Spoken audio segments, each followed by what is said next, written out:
हाँ दोस्तों, जय भीम। कारवां के सभी साथियों को क्रांतिकारी सलाम। जय भीम। जय विमुक्त दिन।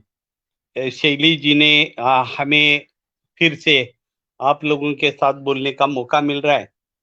सही मायने में मैं आज इस तरफ ध्यान आकर्षित करना चाहता हूं आप लोगों का कि आज एक विमुक्त दिन, यानी पहले कभी भारत में अंग्रेजों ने बॉम्बे प्रेसिडेंसी में 1871 के कानून बनाया और उस कानून के तहत मैं हम सभी लोग बाय जन्म से अपराधी ऐसे गुनहगार जमात बनाया था। तो ये जन्म से अपराधी जनजाति कितनी थी? 198 कास्ट को लिस्टेड कर दिया और ये लोगों को माँ के पेट से जन्म से ही ये लोग अपराधी ही बोल के पैदा होते हैं। ऐसा कानून अपने देश में 1871 में बना और उस कानून के तहत ये जो 200 जनजाति थी, तो इनको ऐसे बड़े बड़े कैद खाने निकाले, यानी जेल। ये तो बाद में हुआ, लेकिन इन लोगों को संपत्ति संचय करना, एक जगह रहना, एक जगह आना, ऐसा मनाही कर दिया। और इसीलिए भारत में 52 सेटलमेंट यानी कैद खाने बने थे और इस कैद खाने में माँ बाप भाई बहन सब लोगों को वो कैद खाने में रखा जाता था। और इतना ही नहीं, तो इनको 14 घंटा 15 घंटा ऐसा ड्यूटी करना पड़ता था। और जो कॉटन मिल जितने भारत में थे और वो सैनिक के लिए जो कपड़ा बुन के जाता था, ये कपड़ा बुनाने का काम सबसे ज्यादा ये क्रिमिनल ट्राइब्स के लोग करते थे। तो ये क्रिमिनल ट्राइब्स के लोगों को आजादी तक, फिर भी इससे भी जाकर ये लोग ब्रिटिश के खिलाफ आंदोलन करते थे और ब्रिटिश के खिलाफ आंदोलन करने से इन लोगों को बहुत मारपीट होती थी और ये निकल जाते थे। कम से कम हजारों लोग, 1857 का जो बंड हुआ था, तो उसमें ये सभी अपराधी जनजाति के लोग थे। फिर बिरसा मुंडा हो या उमाजी नाइक हो, तंट्या भील मामा हो, ऐसे बहुत से लोग हमारे देश में आहुति दिए जिन्होंने अंग्रेज के खिलाफ बगावत की थी। लेकिन हुआ क्या, जब आजादी मिली, जो आजादी के जंग लड़ने वाले थे वही लोगों को आजादी के बाद आजादी नहीं मिली। और ये जो लोग थे बॉम्बे प्रेसिडेंसी में, तो ये आंध्र प्रदेश, मध्य प्रदेश, राजस्थान, बिहार, उत्तर प्रदेश और हिमाचल प्रदेश, ये सभी पंजाब से लेकर आंध्र, कर्नाटक, ये सभी राज्य में, मद्रास प्रेसिडेंसी में और बंगाल प्रेसिडेंसी में ऐसा 3 जगह ये कानून लाया था। और ये कानून अपने देश में आजादी तो 1947 को मिली, लेकिन हमें आजादी की जंग लड़ने वालों को कब आजादी मिलनी चाहिए? उसी समय मिलना चाहिए, लेकिन उस समय हम 52 कैद खाने में बंदिश थे माँ बाप बहन के साथ। तो हमें और हमारा देश का जो कानून है, जो संविधान है, बाबा साहब आंबेडकर ने लाया हुआ, वो संविधान 1950 में आया और 1950 26 जनवरी हम मनाते हैं। तो उसके बाद हम लोगों को 31 अगस्त 1952 को इस देश में आजादी देने के लिए बात चली संसद में। बाबा साहब आंबेडकर ने कहा कि इस देश में सब आजाद हो गए, लेकिन कुछ यहाँ क्रिमिनल ट्राइब्स है जो आज भी आजाद नहीं हुए हैं, आज भी उनको कैद खाने में रखा गया है। हकीकत ये है दोस्तों कि ये फिर जब पंडित जवाहरलाल नेहरू ने एक बिल संसद में लाया, वो दिन था 31 अगस्त 1952। तो ये 1952 में जब ये कानून लाया तो इसके ऊपर बहुत बहस हुई। कुछ एमपी थे, खासदार थे, तो उन्होंने कहा कि पंडित जी, इनको आप विशेष मुक्त बोल रहे हो, लेकिन क्या इनको विशेष मुक्त का दर्जा मिलेगा इस देश में? कोई प्रोविजन हमारे संविधान में नहीं, तो इनको तुम विशेष मुक्त कैसे बोल रहे हो? तो इसके ऊपर बहस हो गई। लेकिन वही पंडित जवाहरलाल नेहरू ने विशेष मुक्त आप है, हम तो मुक्त है, लेकिन आजादी की जंग लड़ने वाले आप आदिवासी थे, आज से मैं विशेष मुक्त करता हूं। उसी का नाम विमुक्त शॉर्टकट में बनाया गया। सही अरसे में मैं यही कहूंगा कि पंछी के ऊपर दिल आया और उसके पंख काट के पिंजड़े के बाहर छोड़ दिया, वैसा हमारी हालत हो गई। क्योंकि जन्म से अपराधी जो कानून था इस देश में, भारत में, वो कंटिन्यू रहा। क्योंकि हैबिचुअल अपेंडिक्स एक्ट बना क्रिमिनल ट्राइब्स के जगह, और ये हैबिचुअल अपेंडिक्स एक्ट कंटिन्यू चालू रहा। और पुलिस में ब्रिटिश लोगों ने जो लिख के रखा था कि ये लोग इनके आके ऐसे होते हैं, ये गांव के बाहर डेरा डाल के रहते हैं, इनकी ऊंचाई 6 फीट होती है, ये हिरन के जैसा दौड़ते हैं, ये जो विश्लेषण करके रखा है, उसका एजुकेशन हमारे देश में आज तक चलता है। ये यूपी में भी चलता है, पुलिस को सिखाया जाता है, लॉ में सिखाया जाता है। यानी ये जो क्रिमिनल ट्राइब्स के लोग थे, भारत की आजादी के पहले 2,50,00,000 थे, 2.5 करोड़। बाबा साहब आंबेडकर ने ये लिख के रखा है कि यहाँ के अपराधी जनजाति की संख्या, जो अंग्रेजों ने 1935 को जो जनगणना की थी, उसमें ये लोगों की संख्या 2,50,00,000 बताई है। फिर ये 2,50,00,000 लोगों को उस समय गुलाम के जैसा बर्ताव किया था। कहीं भी कुछ होता है तो इनको पकड़ के ले आते थे। मैं आपको हकीकत बोलूंगा, मैं माजी पंतप्रधान वीपी सिंह साहब से लेकर मैं महाश्वेता देवी, रुमिला थापर, राजेंद्र यादव, ये लोगों को लेकर मैंने दिल्ली में विमुक्त दिन बनाया 1998 में। 1998 में उसी समय 15 अगस्त के दिन वहां के ये क्रिमिनल ट्राइब्स के लोग जो है, चारा, कंजार भाट, कंजर वगैरह और लंबाड़ी, तो इनको पकड़ के पुलिस स्टेशन में 15 अगस्त को बंद करवाया था। और मैं इनको छुड़ाने के लिए दिल्ली में गया था। दिल्ली में भी सेटलमेंट है, आज भी वो देखने को आपने को मिलेगा। क्रिमिनल ट्राइब्स के लिए जो कैद खाना है, वहां आज भी देखने को मिलता है। यानी देश को धोखा है, ये आजादी के बाद भी सिलसिला चला 98 तक। फिर मैं कमिश्नर को बोला, भाई तुम हम लोगों को क्यों अटकाते हो? अरे भाई 2-4 घंटे का तो मामला है, 15 अगस्त के दिन वो हिसाब से अटक करना पड़ता है और हम बाद में छोड़ देते हैं। तो ये हकीकत बोलने का वजह यह है कि आजादी के बाद ये लोगों को संविधान का कोई कानून लगता ही नहीं। कानून के तहत इनको कोई आज भी देखता नहीं है। और इसीलिए मैं आपको आज के दिन ये कहना चाहता हूं कि पंडित जी ने विशेष मुक्त बोला, लेकिन संविधान में इनको जगह नहीं दी। तो पहले इन्होंने एक आयंगार कमेटी बनाई, आयंगार कमेटी के बाद लुकुर कमेटी आई, फिर लुकुर कमेटी के बाद और एक कमेटी आई, उसके बाद और एक मंडल आयोग आया। सब लोगों ने हम लोगों को नकारा। सही मायने में बाबा साहब ने संविधान में आर्टिकल 342 में एक सुविधा रखी है कि जो ट्राइबल्स बिलोंग करते हैं उनको ट्राइबल्स में डालो, जो एससी में बिलोंग करते हैं एससी में डालो।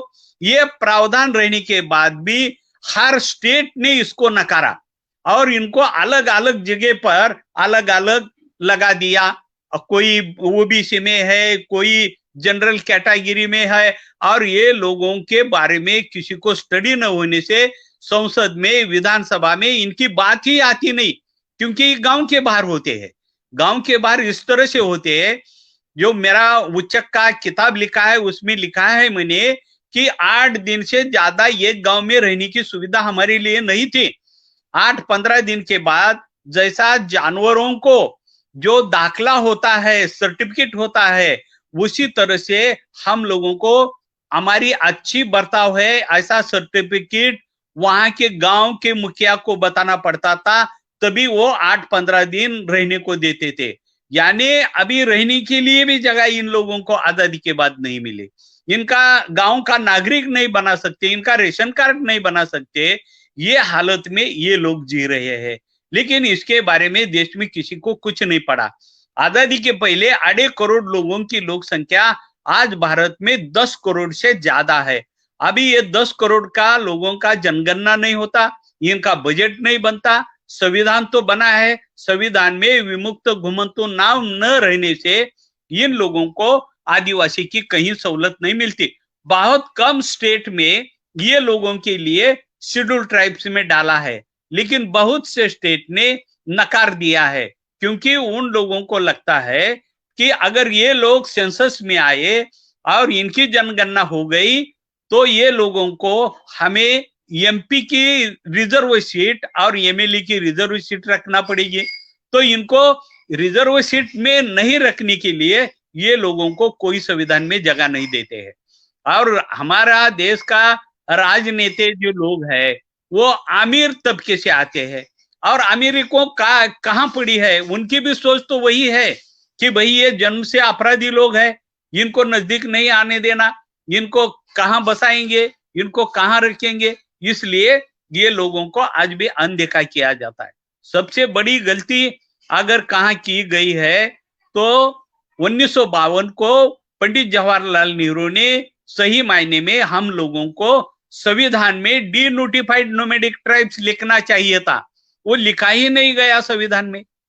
बाबा साहब की प्रॉब्लम ये थी कि हम तो कैदी थे, यानी 80 साल हमने कैद खाने में निकाले हैं हमारे बापजादे ने, बुरकों ने। 80 साल के बाद इस देश में हमको आजादी मिली, वो भी आजादी ऐसी मिली, वो नकली आजादी मिली, उसमें कोई प्रावधान नहीं हम लोगों को जगह लेने का, एक जगह बसने का। बर्थ प्लेस ही नहीं है, बर्थ प्लेस नहीं है तो तुम्हारी शैक्षणिक सुविधा कैसे मिलेगी, आप लोग गांव में कैसे बचेंगे, ये हालत हुई। सही बोले तो आज अंग्रेज नहीं है, लेकिन ये आजादी के बाद जो राजनेता आए हैं या भारतीय लोग आए हैं, उससे अच्छा सोच अंग्रेज लोगों की थी उस समय, क्योंकि अंग्रेजों ने इन लोगों को कैद खाने में डाला, लेकिन उनके लिए वहां एजुकेशन की सुविधा थी, लोहार काम, सुतार काम, जो कारपेंटरिंग का काम, कलर का काम, सिखाने का काम, या अंग्रेज लोग वही कैद खाने के अंदर चालू करते थे। दिन में 4 बार हाजिरी होती थी, हम लोगों को देना पड़ता था, माँ बाप, बुढ़े, भाई बहन कोई भी हो, सबको हाजिरी देना पड़ती थी कि मैं मेरे घर पे हूं, मेरे जगह पे हूं, और इस तरह से बर्ताव था।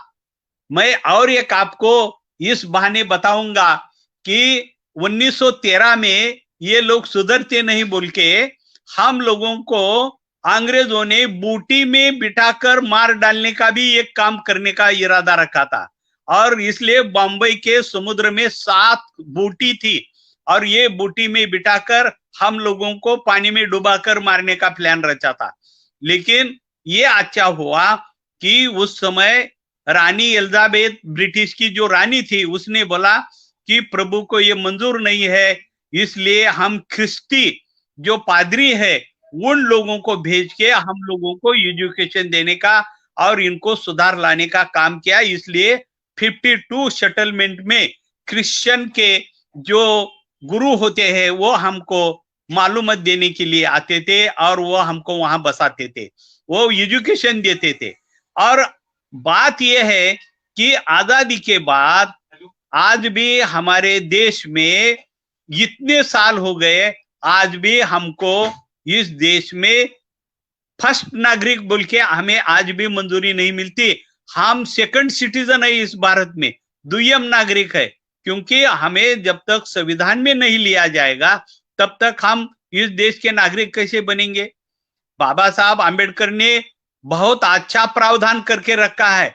कुछ जगह ये लोग हमारे अपराधी जनजाति के आंध्र कर्नाटक में एससी एसटी में है, लेकिन महाराष्ट्र जैसा स्टेट जो प्रतिगामी विचार श्रेणी के रहने की वजह से महाराष्ट्र ने और मध्य प्रदेश ने, गुजरात ने आज भी संविधान के बाहर रखा है इन लोगों को। मध्य प्रदेश में भी वही स्थिति है। बहुत लोग है, पारदी है, बहेलिया है, वागरी है, कतारी है, उचले है, भामटे, गिरनी वड्डार, काला वड्डार, संचुलू वड्डार, ऐसे न जाने अगिनित। आज तो करीबन अभी जो आयोग विमुक्त घुमंतु जनजाति का जो आयोग है उसके हिसाब के अनुसार आज जवळपास 150 करीबन 1,500 जाति इन आयोग में आए हैं। और सही मायने में अभी गड़बड़ ये हुई है कि मूल के अपराधी जनजाति थे, तो ये राजनेता ने जब जब कुछ होता है तो गांव के लोगों को इसमें मिला दिया जाता है कि तुम भी आदिवासी हो, इसमें फिर कुछ तो स्टेट में सहूलत मिलेगी, केंद्र की सहूलत नहीं मिलेगी। ये हालत हमारी इस देश में करके रखी है, क्योंकि आदिवासी की लोक संख्या भारत के आजादी के बाद एक जगह नहीं दिखाने का काम इस देश में किया। हमको ट्राइबल्स लोगों को अलग अलग नाम देकर अलग अलग स्टेट में बिखरा कर रखा है, और ये बिखरने के बाद ये लोग एक नहीं होंगे, ये उनकी मंशा थी। आज वही हालत हुई है। आदिवासी की इतनी बड़ी जनसंख्या है, फिर भी हम बिखरे हुए हैं। हमको एक जगह आने नहीं देते, हम एक जगह हमारी सहूलत के बारे में नहीं बोल सकते, हम रिजर्वेशन के बारे में नहीं बोल सकते। ये हालत देश में की है। आज पारदी मध्य प्रदेश में कम से कम 15 से 20 लाख लोग हैं, वो आज भी सफरर है। उनको पुलिस कभी भी आती है, अंदर डालती। महाराष्ट्र जैसे पुरोगामी स्टेट में आज भी पारदी क्रिमिनल ट्राइब्स के लोगों को सताया जाता है। उनके सैकड़ों लोग मॉब लिंचिंग में मारे जाते हैं, झुंड के सही। ये सबसे बड़ी विडंबना है कि ये विमुक्त घुमंतु जनजाति सबसे ज्यादा हिंदू से बिलोंग करती है, और ये हिंदू लोग इनको नजदीक भी नहीं लेते। गांव में आए कि सब हिंदू मिलके हिंदू को ही मारते, फिर भी ये हम लोग बोलते हैं कि हम हिंदू है। ये सबसे बड़ी गलती हो गई है कि हिंदू लोग ही हमको सताते, और फिर भी हम हिंदू बोल के उनमें ही मिल जाते हैं। आज हमको वनवासी बोल के संगठन अलग अलग निकालते हिंदू लोग, लेकिन वनवासी बोलने से तो हमारी वो भी सहूलत निकल जाएगी जो स्टेट में मिलती है। और हमें सुधारने का कार्यक्रम हिंदू धर्म कभी नहीं करता, कभी नहीं अपनाता। ये सबसे बड़ी दुख की बात है कि धर्म के ही लोग धर्म के लोगों को मारपीट करते हैं, उनको सताते हैं, गांव में आने नहीं देते। ये कैसा धर्म है? इसलिए बाबा साहब ने अपना धर्म बदला, धर्म परिवर्तन किया, बुद्ध धर्म के तरफ चले गए। और हम जो विमुक्त घुमंतु आदिवासी है, हम सही बोले तो हिंदू है क्या किस धर्म के है हमें अभी तक पता नहीं है। ये विमुक्त घुमंतु आदिवासी में सिख पंथ भी आते हैं, मुस्लिम भी कुछ जाति आती है, क्रिश्चियन जाति के भी कुछ लोग हैं, और हिंदू जाति बिलोंग करने वाले भी लोग हैं। तो ये सभी को मिलाकर विमुक्त घुमंतु लोग आज भी महाराष्ट्र में, अन्य स्टेट में है। दोस्तों, आज विमुक्त दिन इसलिए मानते हैं हम कि मैं कभी 1976 से मैं महाराष्ट्र में काम करता हूं, यानी 1976 से ये लोगों के बदलाव के लिए, क्रिमिनल ट्राइब्स में बदलाव लाने के लिए हमने बहुत कोशिश की। हमारा बहुत बड़ा संगठन था। इस संगठन के द्वारा मैंने अजित कौर, वीपी सिंह माजी पंतप्रधान, महाश्वेता देवी, इन लोगों को लेके 98 में मैंने दिल्ली में पहला विमुक्त दिन साजरा किया था, और झंडा लहरा के हमने आजादी मनाई थी। अभी क्या ये आजादी अगर झूठी भी है तो भी हमें स्वीकार किया है, लेकिन अभी तक इन लोगों के बारे में संविधान में कोई तरतूद नहीं हुई है। इसलिए हमारा रोना है। हम कितना ही बोले तो आज ये लोग मद्रास में वही हालत है, कर्नाटक आंध्र में वही हालत है, महाराष्ट्र में वही हालत है।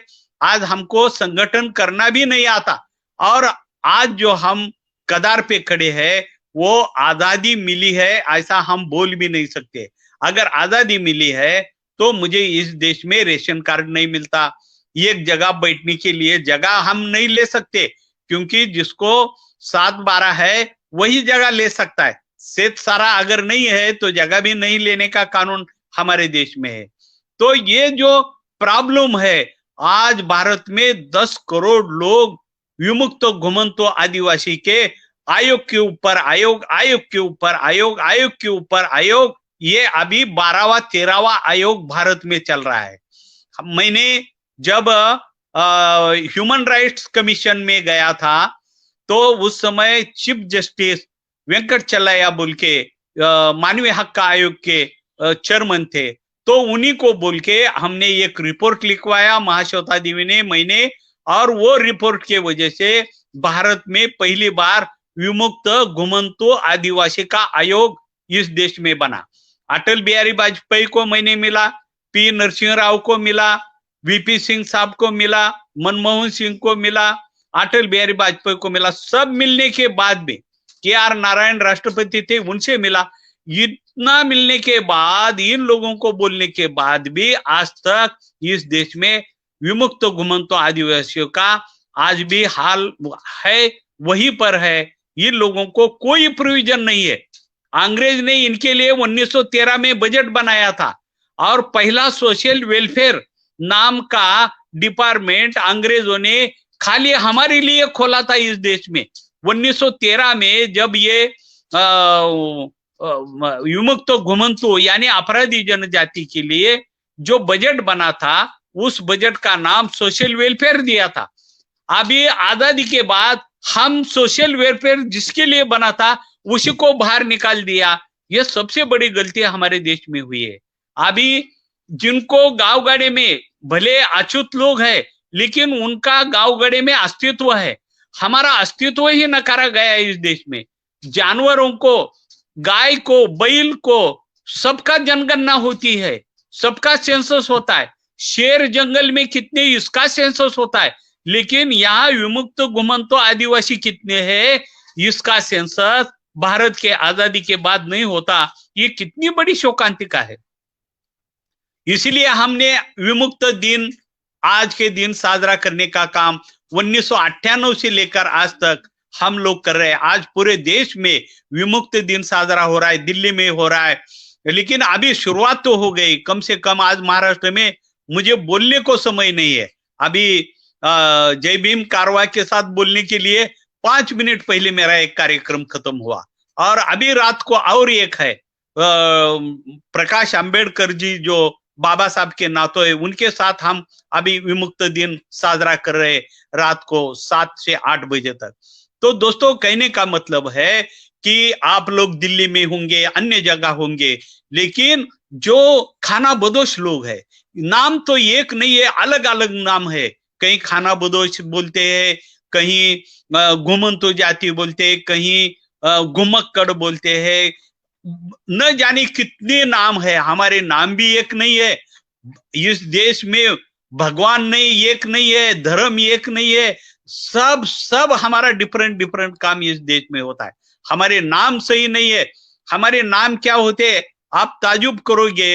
हमारा ताल्लुक आया पुलिस और कैद खाने से, पुलिस और कैद खाने से ताल्लुक आने से हमारे नाम होते राइफल्या, पिस्तुल्या, बंदूकिया, कारतूसा, ऐसे नाम होते, क्योंकि हमारा पुलिस से ही पाला चला।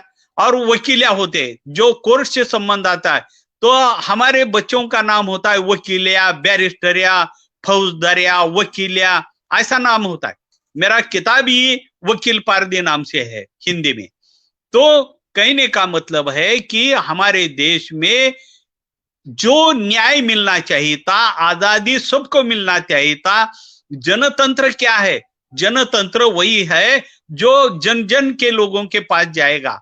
लेकिन आज नहीं सो लड़ाया चल रहे, मेरा धर्म बड़ा क्या तेरा धर्म बड़ा, मेरी जात ऊंची क्या तेरी जात ऊंची, ये गांव के लोगों का झगड़ा है आजादी के बाद। लेकिन ये इसके तरफ ध्यान नहीं दे रहे कि यहाँ उच्चके है, यहाँ अपराधी जनजाति के लोग करोड़ों में पड़े हैं, उनको कोई नहीं देख रहा है। मंदिर बनाने का काम जोर शोर चल रहा है, लेकिन इंसान का मंदिर खत्म हो रहा है। जंगल खत्म हो गए, जंगल में शिकार। अभी पारधी बोले तो पारद करने वाला, शिकार करने वाला, हरण शिकारी बोले तो हरण की शिकार करने वाला, वाघरी बोले तो वाघ की शिकार करने वाला। आज ये लोगों को शिकार तो छोड़ो, गांव में रहने को जगह नहीं, खाने को रोटी नहीं, बच्चे भूखे मर रहे। मैं कल परसों ही पढ़ा, हरियाणा, राजस्थान, उत्तर प्रदेश में ये लोगों की लड़कियां यानी वेश्या व्यवसाय करने को मजबूर हुए हैं। इनके सब महाराष्ट्र में ये शिकारी लोगों की बच्चियां, ये लोग ऊपरी लोग जो आज धनवान हो गए, जमींदार हो गए, गरीबों की लड़कियों के साथ बेसलूक आते हैं, उनकी इज्जत लेते हैं। ये हकीकत है। क्या इसी के लिए इस देश में आजादी मिलनी थी, जो हम जैसे गरीब लोगों को सताया? सही बोले तो हम स्वतंत्र सैनिक होना चाहिए था, क्योंकि हमारे बुर्कों ने 80 साल आजादी की जंग लड़ी थी, और इसलिए ये लोग अपराधी बन गए। खामोखा हम अपराधी क्यों बने हैं? अपराधी जनजाति इसलिए बने हैं कि अंग्रेज के साथ हमने बगावत की थी, इसलिए अपराधी बने हैं। लेकिन हम लोगों को जीवन के बारे में कुछ नहीं।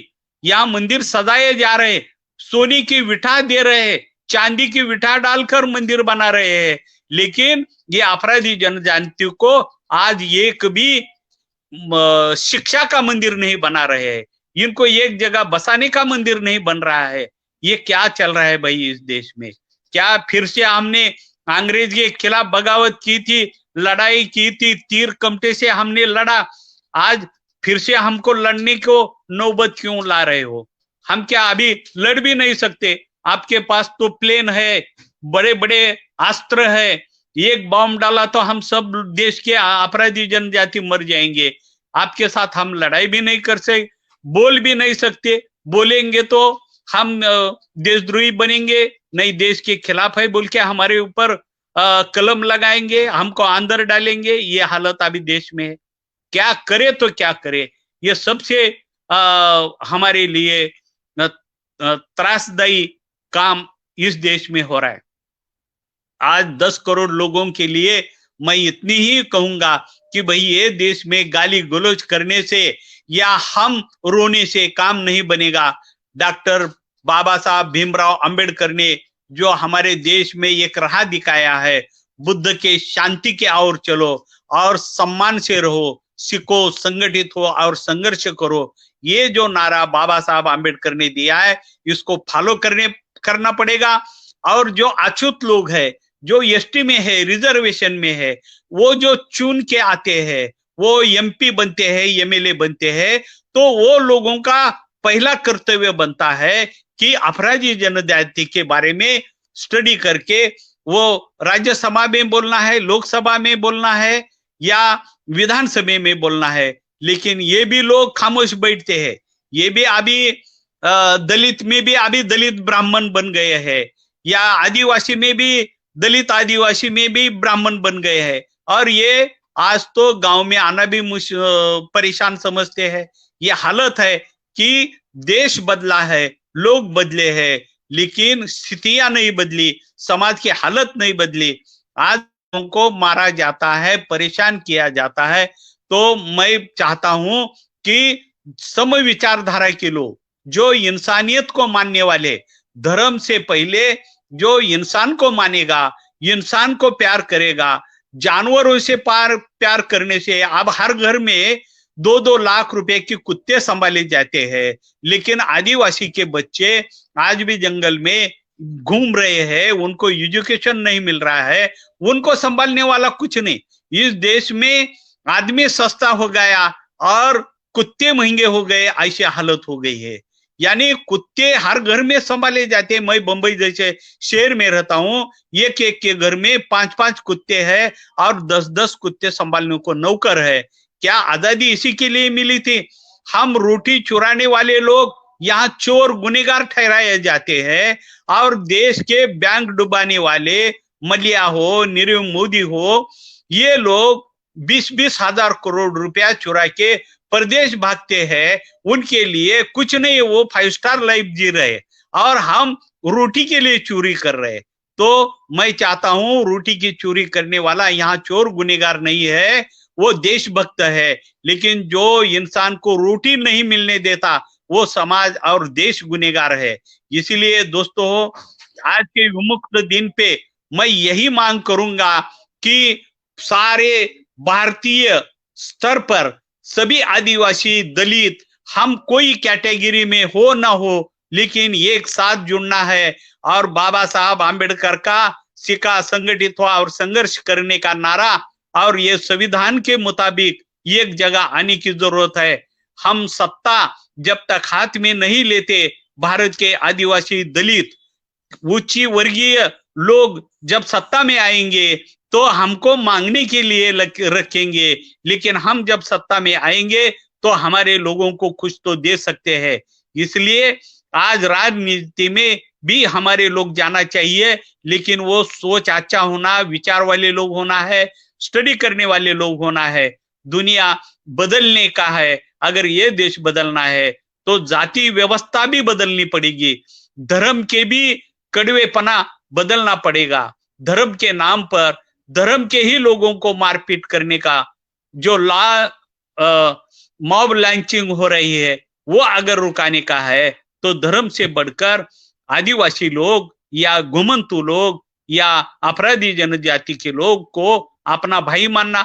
सही बोले तो मेरी किताब में मैंने लिखा है कि भारत मेरा देश है, सारे भारतीय मेरे भाई है और मेरे नटलेल्या या परंपरे का मुझे अभिमान है। अब मैं कैसा अभिमान मानूं, इस देश में कुछ मुझे भाई नहीं मानता, वही धर्म के लोग हमें मार रहे, अपराधी जनजाति बोल के पुलिस अंदर डाल रहे, हमारी माँ बहन की इज्जत ले रहे। क्या इसी के लिए हमने आजादी की जंग लड़ी थी?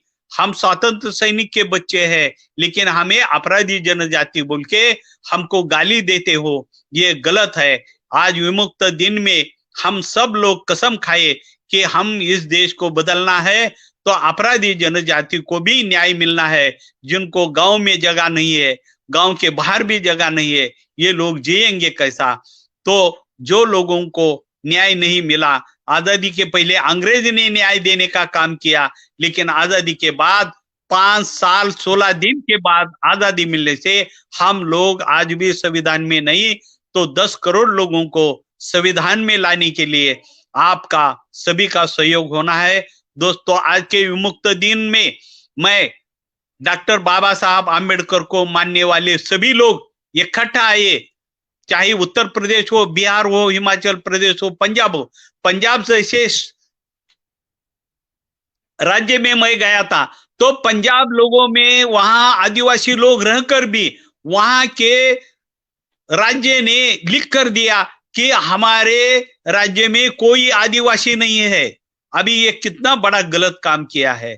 मैं वहां के चीफ सेक्रेटरी को मिलने को गया था पंजाब में, तो पंजाब में वहां अपराधी जनजाति की लाखों लोक संख्या है, हरियाणा में है, लेकिन राजस्थान में है, लेकिन उनके लिए कोई प्रावधान वहां राज्य ने नहीं किया, उनको आदिवासी बोल के ट्रीट नहीं किया। सही मायने में अगर पंजाब जैसा स्टेट लिख के देता था कि हमारे यहाँ भी आदिवासी है लेकिन वो गांव के बाहर रहते हैं, तो भी उनको सहूलत मिल सकती थी, लेकिन ये नहीं हुआ, हर स्टेट में नहीं हुआ है। दोस्तों, अभी हमारी जागृति बाबा साहब आम्बेडकर को जो कारवा है, जो जय भीम बोलो और एक साथ चलो, ये नारा हम देंगे और अपराधी जनजाति को हम एक संगठित बनाकर हम अच्छे राहों पर चले आएंगे। जो विचारधारा के लोग हैं, सभी उच्च वर्णीय लोग बुरे नहीं है, जो अच्छे काम वाले हैं, अच्छे सोच वाले हैं, उनको भी साथ लेकर हमको इस देश में बदलाव लाना है, यही मैं चाहता हूं। और आज के विमुक्त दिन पर मैं जय भीम कारवा को भी बहुत सलोट करता हूं, जय भीम बोलता हूं, जय विमुक्त बोलता हूं और शैली जी को बहुत बहुत धन्यवाद देता हूं कि आपने फिर से मुझे आप लोगों के साथ जोड़ा और विमुक्त दिन का आज का मेरा सबको सुनने के लिए आपने एक मौका दिया, इसलिए मैं सबको सलूट करता हूं।